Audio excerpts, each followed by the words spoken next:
When I first heard about this next story, I thought it must be a joke. I mean, here it is Thanksgiving weekend. Nobody in their right mind would protest killing turkeys too humanely. The operative phrase is in their right mind. Allow me to introduce you to conservative columnist Pamela Geller.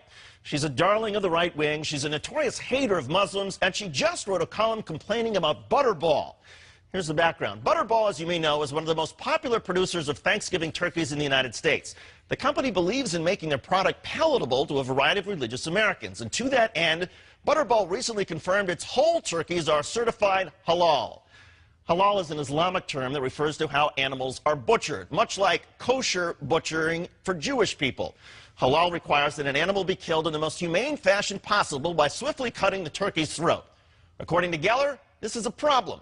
Why should we be forced to conform to Islamic norms? It's Islamic supremacism on the march yet again. Yes, according to Pam Geller, it's Islamic supremacism.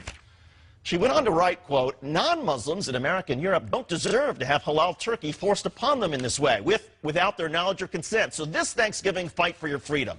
Find a non-halal, non-Butterball turkey to celebrate Thanksgiving this Thursday, and write to Butterball and request politely but firmly that they stop selling only halal turkeys and make a non-halal turkey available to Americans who still value our freedoms.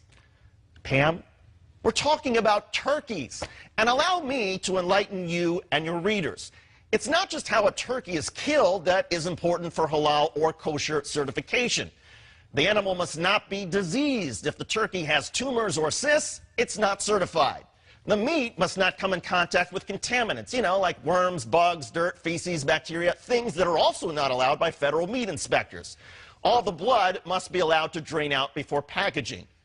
Pam, you wrote, I wouldn't knowingly buy a halal turkey, would you? Actually, I would. In fact, most Americans who eat turkey would probably be more likely to buy a halal or kosher one if they knew what it stood for. But I want to help you protect your Thanksgiving from the threat of clean, healthy, humanely butchered meat.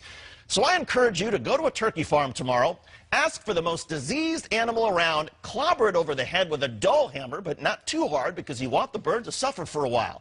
Drag the animal on the ground, smear it in feces, take the bird home, expose it to as much bacteria as possible, then serve it as your Thanksgiving meal. After all, as you wrote, who wants halal turkeys, especially on a day in which we are giving thanks to God for our freedom?